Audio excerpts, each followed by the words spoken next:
Are you gonna come Friday?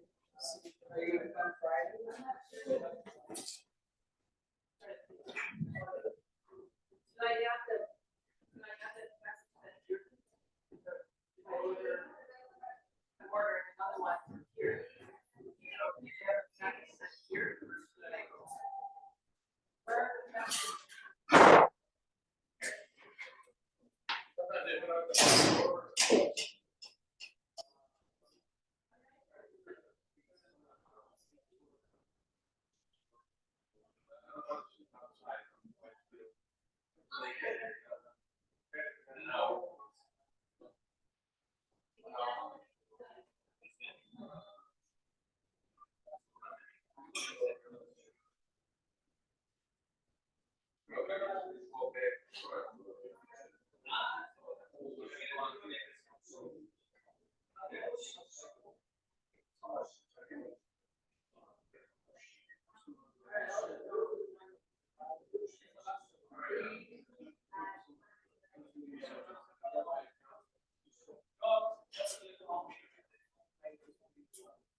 Oh, hello.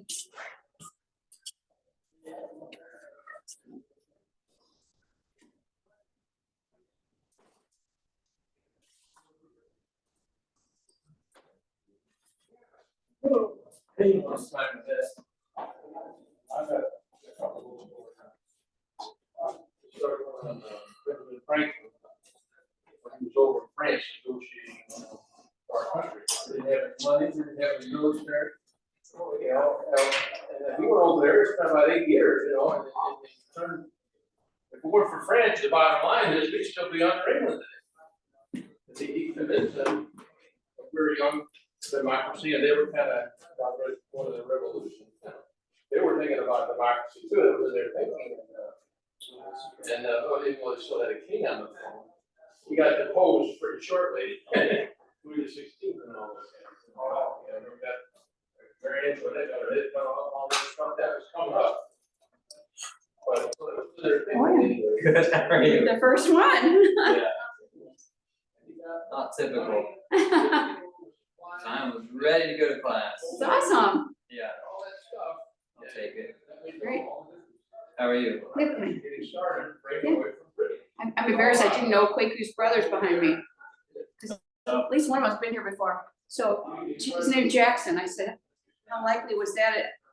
I named it, well, he was born in the United States, so Yeah. the younger ones, I didn't know that. Hey, I love this shirt. How are you? Fine, and I love blue, and it's just so nice. Thank you. I can't see it on my house, but it looks great on you. I don't know. It's so beautiful. Yeah, he wouldn't be into that much design.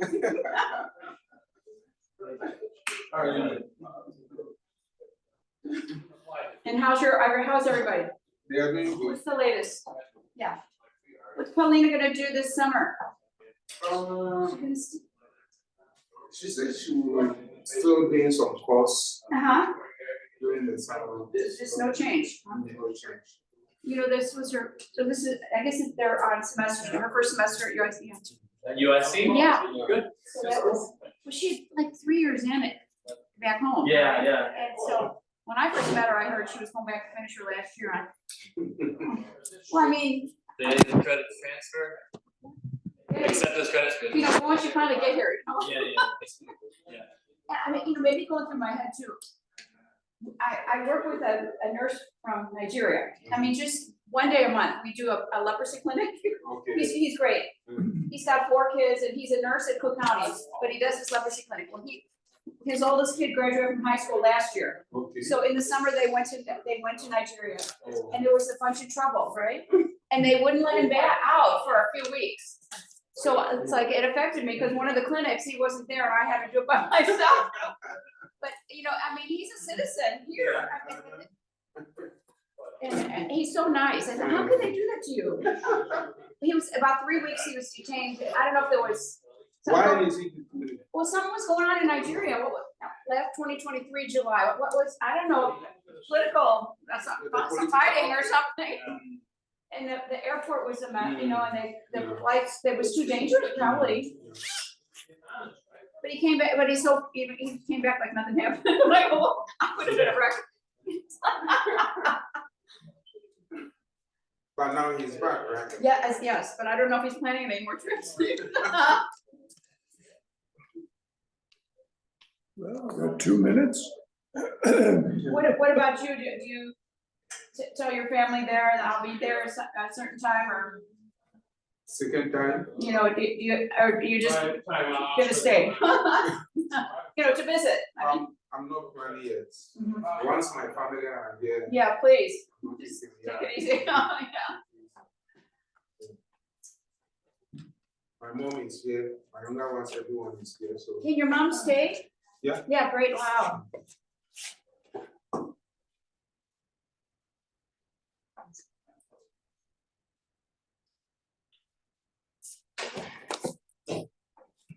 Okay, let's push that door there and we won't bother when we're yelling and screaming.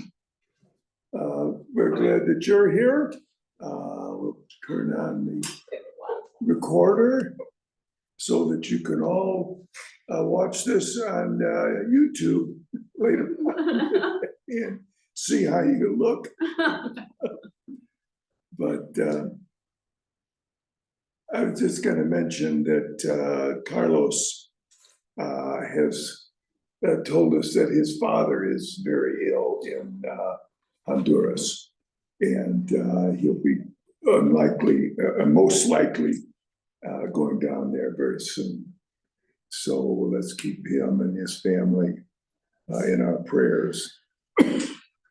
And so he'll be able to deal with that situation at the same time, visit our missionaries there, Mervyn and Carlos Perdomo.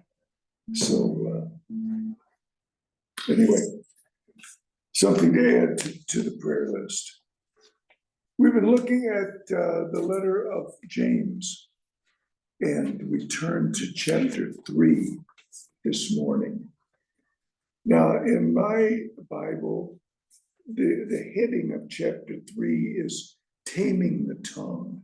That's just what somebody has said. But it really doesn't start out that way, does it? Starts out with a different thought. Says, not many of you should presume to be teachers. I never forget the King James Version. Be not many of you masters, which is another older word for teacher. Anyway, my brothers, because you know that we who teach will be judged more strictly. So that's the beginning. I guess we also think sometimes, is there any connection between this and the preceding material? Or is he just jumping from one topic to another? Last week, we talked about faith in action. And maybe that's one of the ways that faith is put into action, through teaching. Anyway. Wasn't that's one of the things that Jesus commanded his disciples was to go and teach all the world about him. So Does that apply to everybody? We usually it does. say that. We can all teach.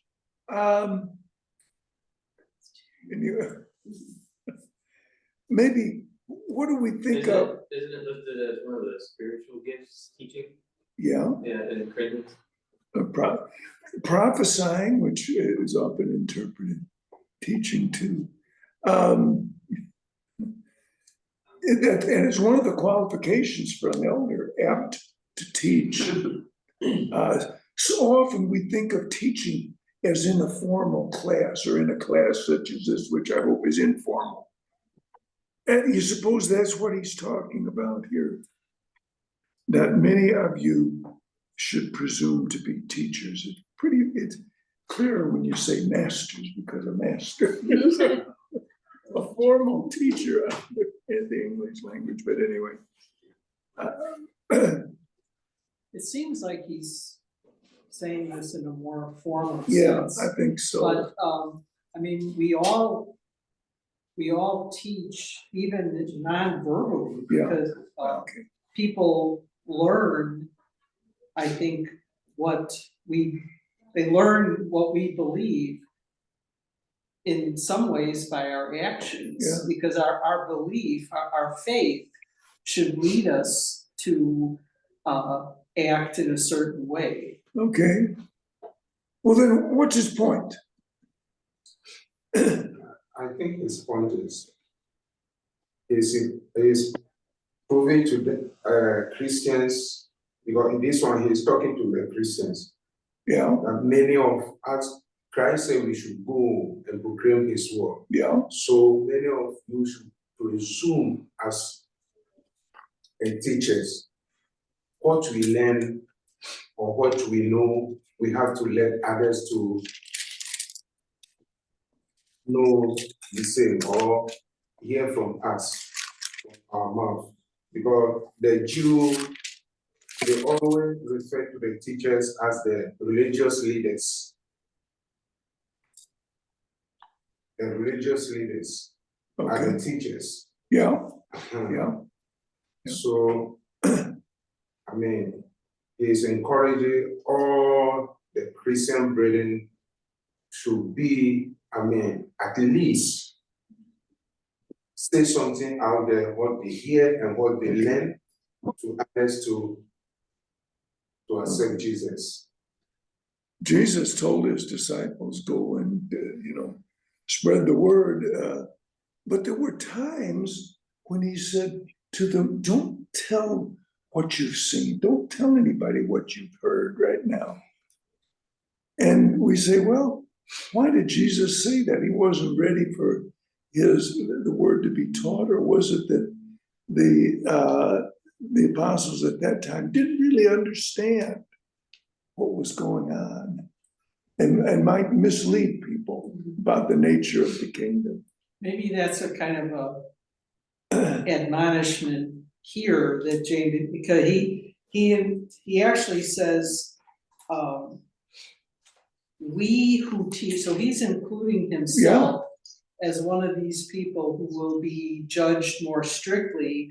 And I think he was certainly looked up to as one of the leaders of the church. And in fact, back in Acts, wasn't he the one who actually articulated some rules that Christians should follow from, rather than, have to take on all of the practices of the law? There were only a couple things that he said Christians should also observe, otherwise. Gentiles. The Gentile Gentiles Christians, should yeah. observe, that they didn't have to take on everything. Right. He says here, they will be judged more strictly. Other versions say they will receive greater condemnation. One version, they will receive heavenly judgment. But the point is, if you're going to teach, you better be sure that you know what you're talking about. Whatever situation if you're formally teaching a class, you better have some confidence that you know what you're saying. If you're trying to teach someone else, you should have some confidence. Patrick dealt with that in his article in the bulletin this week. Did you happen to see that? How do we teach others, if you will? And the suggestion was, well, maybe we just talk about what Jesus means to us. What has Jesus done for us? That's what people are likely to be interested in. It's not as if we're, talking down to someone. This is what it means, and this is what you've got to do, we talk about what Jesus means to us, because we don't want to mislead people. We have to be careful about what we say. And I have a somewhat unique perspective on this. It makes me think, because I'm an adjunct teacher at Hall, oh, okay. teaching film classes, and there's a survey halfway through the quarter. The students can give feedback on my teaching. And then at the end of the class, at the end of the quarter, I get another survey on feedback on my teaching. I remember last fall, I got the feedback that I changed my mind from one week to the next of what is appropriate in breaking down script. And I thought that I was very clear that last week I told you this, but I was mistaken, I misspoke, and this week it's this, this is what it really is. Apparently I wasn't clear enough. And so anyway, it just makes me think that like I'm gonna be judged stricter because I am the authority in that context. Yeah. Right, and if I misspeak or am misinformed on something and I'm teaching that, then there's a greater judgment upon me because I have the responsibility to relay that information. So in a spiritual context, like for you in this class setting, you are the authority on the subject, right? Yes. I mean, just think about any of us can think about that. Like, okay, I've been asked to teach on this subject. Am I authority on this subject? And I'm only 2 years out of grad school teaching this material that I just learned, 4 or 5 years ago. So I haven't really practiced at it for years in the profession. So am I the authority in that? Yes, I know more than the students, but I don't know everything. Yeah. And so that's how I approach it. Like, listen, I know what the textbook says and I know what I've done, but I also know that there's multiple ways to interpret this. That's interesting, the evaluation form. We've never tried that in the Bible classes as long as I've been here. Maybe they try it in other congregations, but maybe that's something we should do is pass out a form with some questions and see what you think. What's in well. Well, it's only useful in that if the feedback you get, you're able to take it in, receive it, and not be defensive. Yeah. But also in the university setting, there are people who are teachers.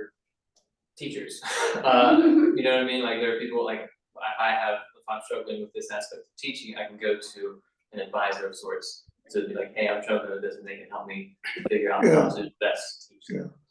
Yeah. But that's interesting. So Let's see what Jesus referred to the teachers during the Jew time. Matthew 23, from 5 to, I think. the next verses. Matthew 23. Matthew 23. Matthew 20. Oh, okay, go ahead. Yeah, I'm sorry, I have trouble there. He said everything they do is done for people to see.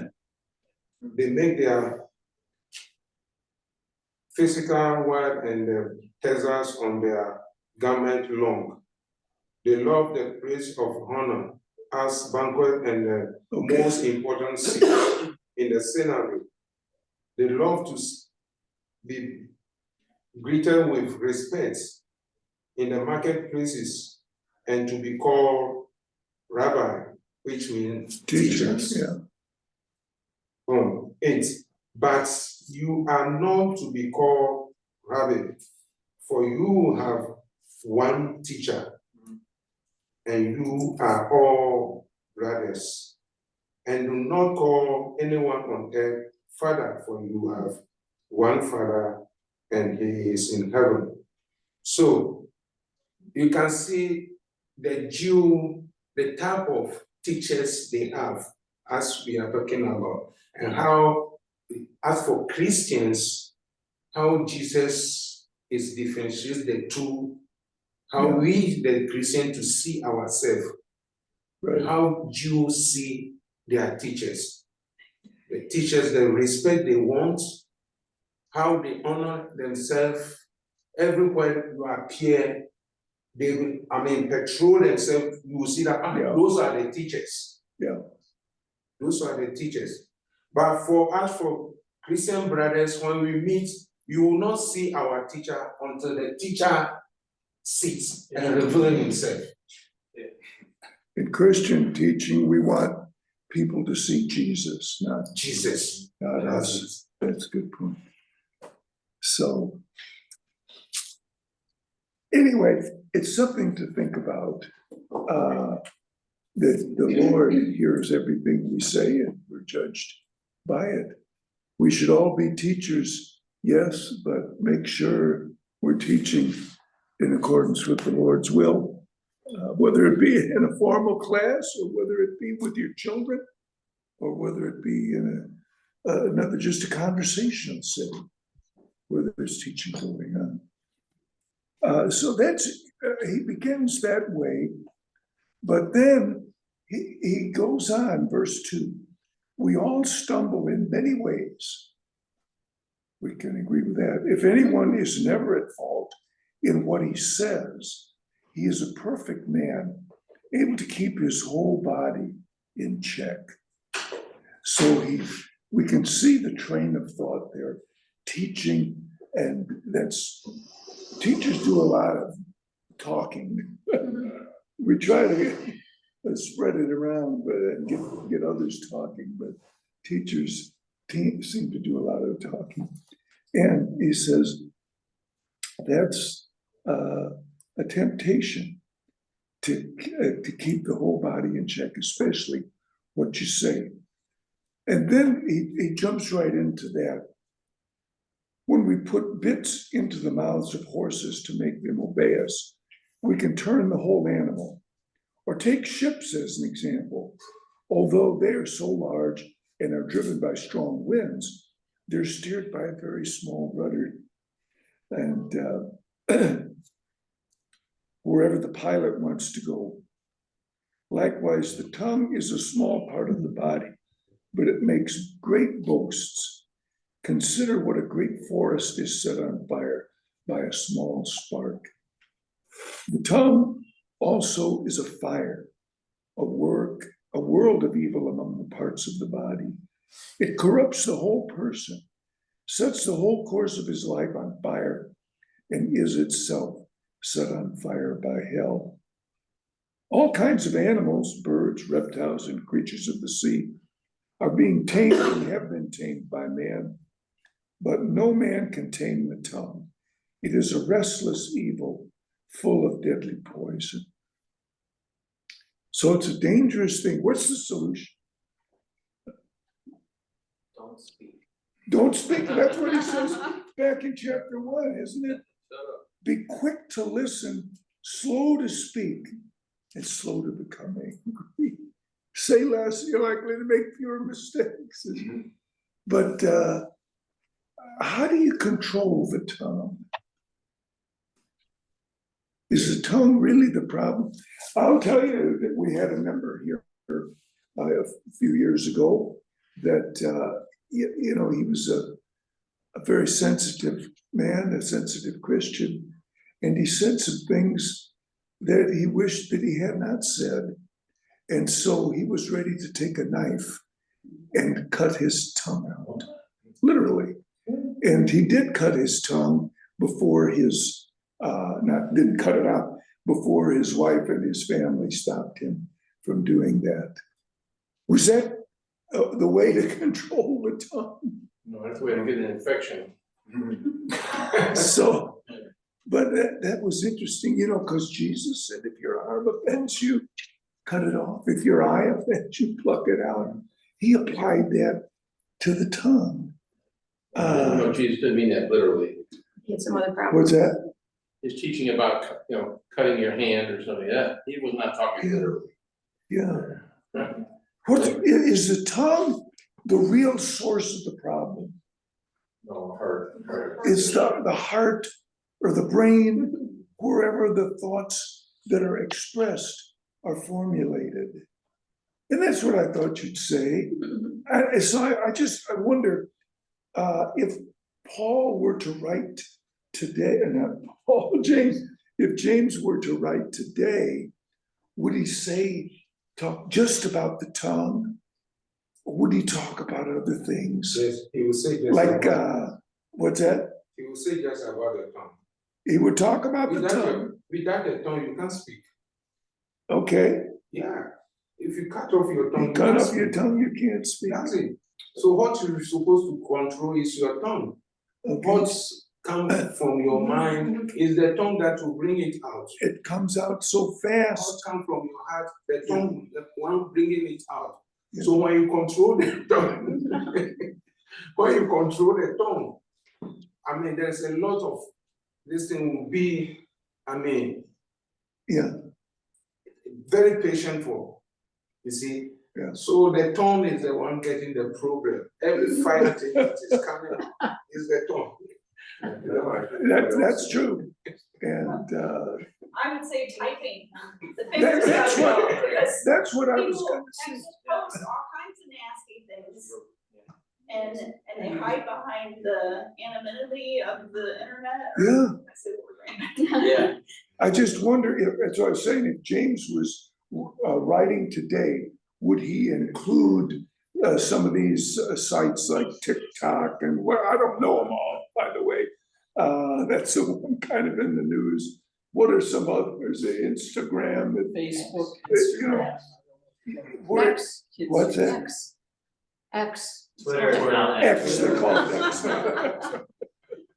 Would you think he would include that? Because like you say, it's so easy to just with a few strokes on the typewriter. Not everything on there is evil. No, And- oh, no. and not everything you say Right, is terrible. It's what comes from your heart, Yeah, from inside you. yeah, It's the same issue though, spewing words forth without thinking. yeah, Yeah. That solves a lot of problems.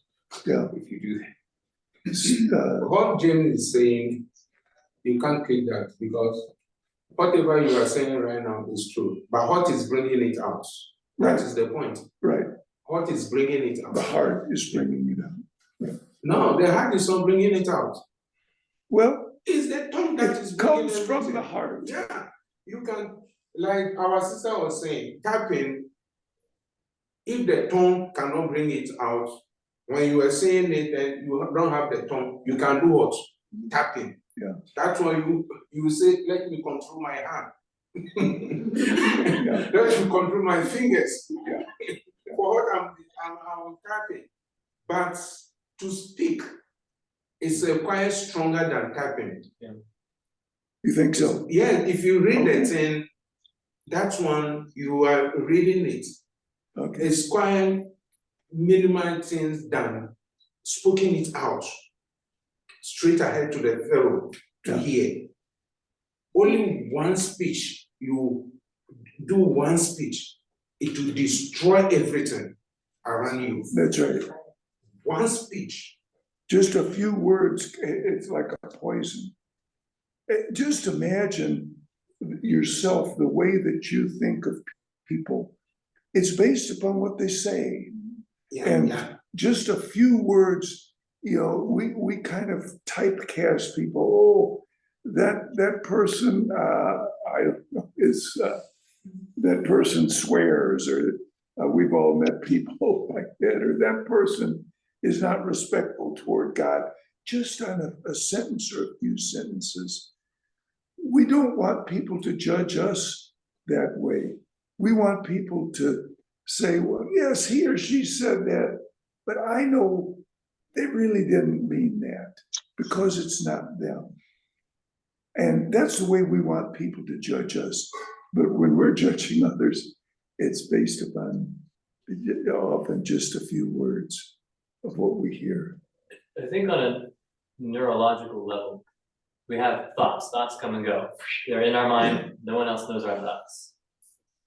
So there's that moment where you have the thought and you can decide to speak it or not. And I think that's what James is talking about here. Yeah. It's like you have that moment to stop yourself. Takes discipline though to do that. Yes. Yeah, that's what it comes down to, I think. Discipline and integrity. That's what the key is, thinking before you speak, isn't it? Just an instant, a second, Always do that. couple of seconds. Think before you speak, is this something good? Is this something useful? Is this something pure, as Paul writes? Think on these things, then your speech will be pure and loving and kind. If we're thinking about bitterness and complaint and hatred, or that's what's going to come out. If we're unhappy, that's going to come out. So, and You had the issue of false teachers back then. We don't. yeah, false teachers. And they could have a great impact. I think that's what he's talking about. He says, be not many of you teachers. So we're quick to judge, and others can be quick to judge, unforgiving, bitter. Won't forget. People don't forget. We think we're talking the other day about email and about electronic communication, that it can last forever there somewhere on somebody's computer, some server. And we think, well, words, they're dissipated, but they last a long time in the hearts of others that hear what we say. And so that's what he's trying I to think do. one of the best ways we can witness to others about our Christian faith is they have a well-disciplined, tongue. Yeah, yeah, And they can tell the difference, because most people don't have that kind of discipline. yeah, People say all kinds of things all the time. But if a person gets to know you and they know you're not gonna be using swear words, and you're not gonna be saying bad about somebody else, they will tell a difference in your character, and then they're gonna start thinking, well, maybe that, that Christ means a lot to him or her. And Okay. so that's a way to witness, I think, yeah, our faith. yeah. It stands out pretty clearly after a while. I'm blocked by Yeah, this. no. In the words of Emily Dickinson, some say a word is dead once it's spoken. I say it's just beginning to live. Oh, that's a good thought. Sometimes, I think that's a really good. Yeah, especially if you're an author, just beginning to, editor or something. he calls it a fire. The tongue also is a fire, a world of evil among the parts of the body. It corrupts the whole person, sets the whole course of his life on fire, and is itself set on fire by hell. So much of what is out there is set on fire by Satan, isn't it? That he's saying, say what you think. Let him have it. And how do you implement that discipline of thinking before you speak? I think you just have to pray. Pray? You have to pray, because there's a certain, probably the whole time, but at some point, our self-control goes so far, and to be honest, it's the power of the Holy Spirit that controls us. Because I'm thinking personally, anecdotally, some things can happen to you, you get pushed to your limit. Yeah. Where you wanna then be the one to rebuke or whatever, just lash out. But you have to pray for humility. Because I think that's what it takes too. You have to say, you know what, this isn't. And again, only the Holy Spirit, I feel, can do this. Because sometimes you see a person who's done you wrong, whatever, you just want to get at it. Yeah. But Pray. yes, and then you have to have the humility to trust God that He's gonna handle it. Even if you don't see it with your own eyes, you have to know that some way, somehow, He's doing righteousness and justice on your behalf.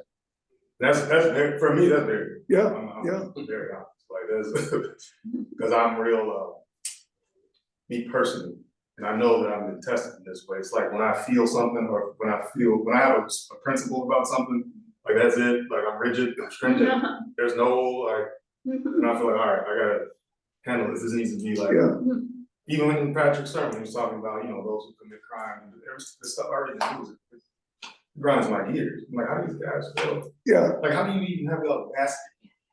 Like, you're doing these crimes, you're not even hiding, that's the thing, it's like, you just walk around with them, so, I mean, like, I'm like, you don't even have the respect to, like, try to blend in, I don't know, you know what I mean, it just kills me, so I'm like, these guys, and I found myself thinking thoughts that I shouldn't think as a Christian, I'm like, I don't even think jail is that, just going to just, I don't know, do something with them, but that's not the spirit I should have. But it's like, you know, my mother and my grandparents had a phrase that says, iron wears out, you know, in other words, how much of this can you read and take, and how much can you take before you start thinking a certain way? That's why I said the only way to do it is prayer, and to really ask for the power of the Holy Spirit. And that's when I've talked with other Christians before, it's like, we really have to believe in this, like, this isn't just idle talk, like, I need something else, some other power to control me, otherwise I'm gonna be just like the world. So, I mean, I don't know. we may be sure that we're right, we may know, but we still need that prayer. Let me say this in the right way. Let me say this in the way that honors God, not myself. Most of us, if we're asked a question, we like to tell people what we know. May not be exactly the answer to the question, but we still want them to believe we know a lot of stuff. So often that's the way it goes. But you speak of prayer, when you mentioned that, I thought of Nehemiah, because when we think of prayer, we often think of taking time out, maybe getting on our knees before God or closing our eyes. But Nehemiah is an example of a man who prayed before he opened his mouth, and this is in Nehemiah chapter 2. The king was talking to Nehemiah, and he was in good graces with the king, and the king said, "What do you want?" And it follows, "Then I prayed to the God of heaven, and I answered the king." Between the time that he heard the king's question and the time that he opened his mouth to answer, he prayed. He didn't have time to go back to his room. He didn't have time to get down on his knees and formally petition God. But perhaps he prayed, "Let me answer in the way that honors God. Let me understand what my people really need rather than just what I want." So there's times for that kind of prayer. And I hope we, throughout the day, take a lot of time to say to the Lord, help me answer in the right way. Help me to talk to my spouse, my children, whoever else is in the house, my fellow workers, the students, whoever we're talking to, in the right way and say the right thing. So. Yeah, not everything is beneficial. That goes counter to our society now, which says that expressing yourself is valuable. Every opinion is valid. Yeah. That's not true. There's a lot of stuff that we think that we should keep to ourselves and shouldn't be thinking in the first place. Well, a lot of people boast, I shouldn't say, I don't like, I strongly dislike how people say, "Oh, I'm just honest, I'm just an honest person." It's like, okay, that's not good. Like, if everybody was honest, what kind of world would this be? Some thoughts you shouldn't keep yourself. You know what I'm saying? Like, oh, people can handle because I'm so blunt. It's like, well, you shouldn't. I mean, yeah, some things you shouldn't sugarcoat, you should be honest when it helps people, but just don't think, it's prideful, like just walk around, I say what I feel. Okay, well, and how does that help you? That's why you got issues now. Again, I'm just, Yeah. You see what I'm saying, though? I mean, I don't know, hopefully it's not just me. No. We all have a good example. Everybody's evaluating now, and those can be a useful tool to identify problems if they exist, but what if the evaluations themselves are flawed and hurtful? Wrong. It's right. They can be just as destructive as the problems they're designed to bring out. Cause to that, I just said this, I'm talking, but for your example, it's like if I was a student in your class, I would actually respect the fact that you're able to admit that actually I made a misstep or whatever. I'd be like, it's kind of cool, we're not always the only ones that are Yeah. wrong, I Well, would- you've done some teaching. Yeah, exactly, and sometimes you have to do that, you have to be like, actually, yesterday when I told you I was very inactive, go back to the book. Cause and that's just what it is, I feel like when you're in that role, your spirit's being tested as well. Yeah. But that doesn't mean everybody should just use that as, you know what I mean, like. Yeah, The advantage to spiritual matters is that we have the Bible, everyone has the Bible, so we read it and understand it, and we test everything according to that. Right. And so the humility part of that is, what does the Bible say? How do you interpret it? How do I interpret it? Let's talk it out, let's figure it out Yeah. together. yeah, Whereas actually the survey, a student comes to class not expecting the survey, and saying, hey, you got 10 minutes here to survey, and they've been angry all semester. And then it comes out, and I have to take that in, consider that, and then reinterpret what they're saying and see, is there anything of value in okay. here? And it's difficult, because communication is difficult.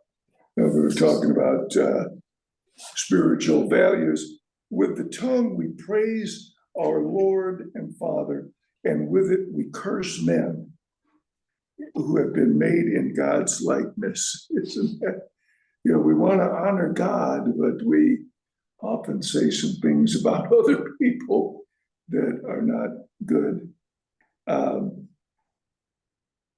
Can both fresh water and salt water flow from the same spring? My brothers, can a fig tree bear olives or a grapevine bear figs? Neither can a salt spring produce fresh water. We do talk about others and slander others is one of the words that the other versions use there. And slander in a legal sense is oral defamation. It's that when you defame others or say something untrue about others. Truth is a perfect defense to a charge of slander, and often is used in court. But and from the Christian point of view, I don't think they're using that word slander just in a strictly legal sense, because there's a lot of things that we could say about others that are true, but are better unsaid. Isn't that the case? Where all things are lawful, but not all things edify. That's right. That's right. Offhanded slander. Maybe lawful to Yeah. say it, you may not get sued if you can prove it's true, but it's not a helpful thing to say about others. And often it's used in a way to build up self. If we can, people kind of naturally drift in that direction. If I can cut others down, it'll make me look better. But it really doesn't if we're sensitive, because people can see through that. Anyway, anything else here? So look here. Who is wise and understanding among you? Let him show it by his good life, by deeds done in the humility that comes from wisdom. But if you harbor bitter envy and selfish ambition in your hearts, do not boast about it or deny the truth. Such wisdom does not come down from heaven, but is earthly, unspiritual, of the devil. For where you have envy and selfish ambition, there you find disorder and every evil practice. That's what really we're talking about. Envy and selfish ambition. If we want to maintain our self-respect, and so we do it by cutting down others. I'm just as good as that preacher or that teacher, or that, so we cut them down. they're imperfect. Selfish ambition in your hearts. Selfish ambition to feel better about ourselves.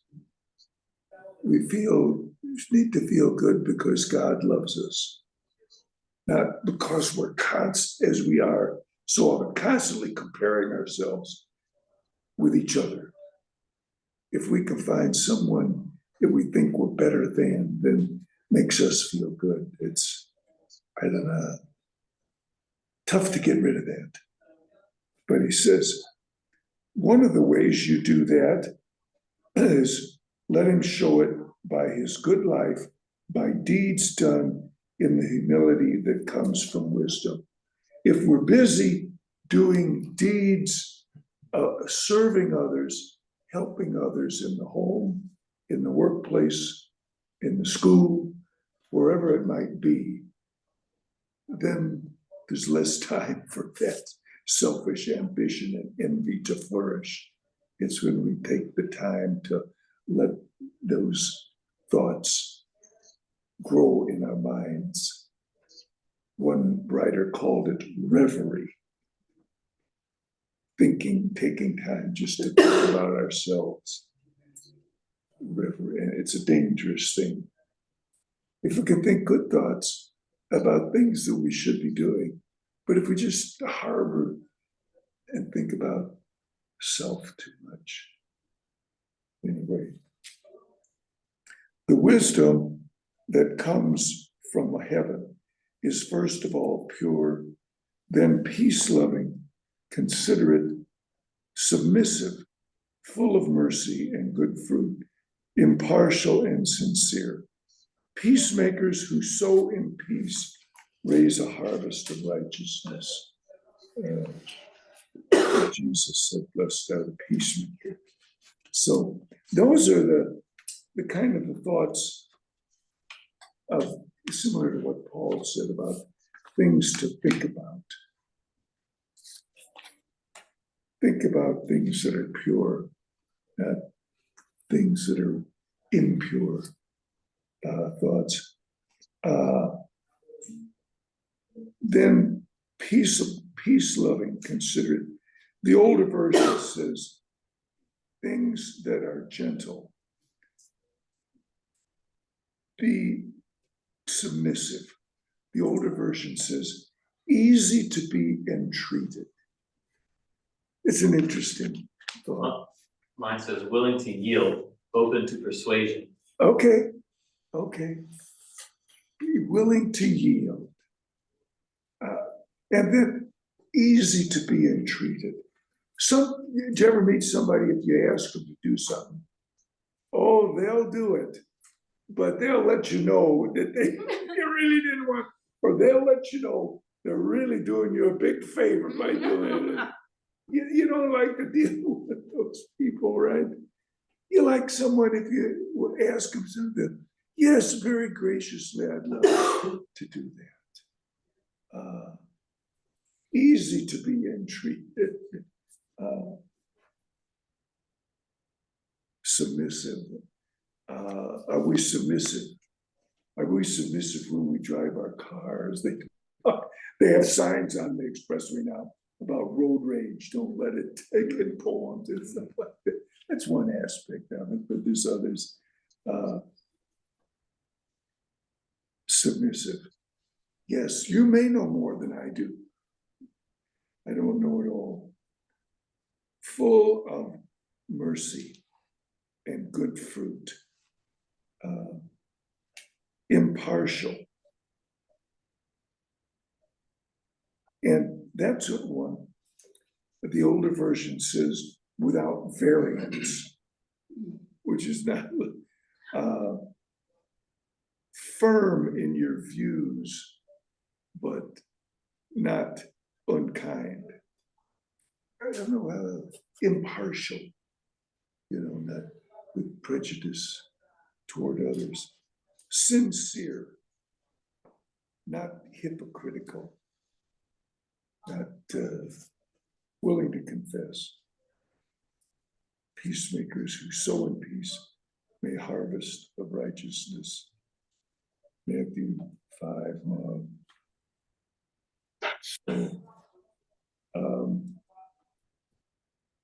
Not hypocritical.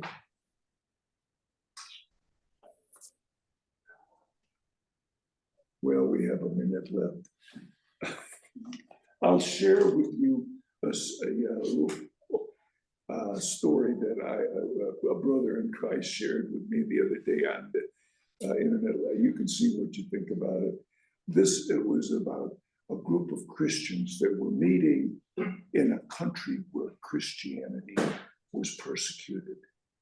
And just as they were about to start their worship service, there burst in a group of men who were dressed, kind of in khakis and had masks on. And they said, we're here and you have a choice. We're going to shoot the members of the church. We're going to put you to death. But if you're not really a part of this congregation, you can leave. And so a goodly number of them got up and got out of there. And then the guys took off their masks and said, we're not really here to persecute you. We're here to worship with you. But we wanted to get rid of the hypocrites first. That's a little cheated. A little bit extreme. I just thought, when I was reading this thing, I saw the word hypocritical in there. This guy, Certainly not edifying. It wasn't true, you don't I tell know the they truth. were wanting to worship, but they weren't telling the truth. The appreciates, well, Anyway, It's not nice, it's not doing what you would want someone to do to you. I No, don't think that's still right. a that's good right. standard. But anyway, I don't think the people that left were hypocrites either. They didn't have to stay in that role to be faithful to Jesus. I'm sorry. okay, It's not a true, okay. you have Yeah, hypocrisy. there's some things that are wrong there, that's for sure.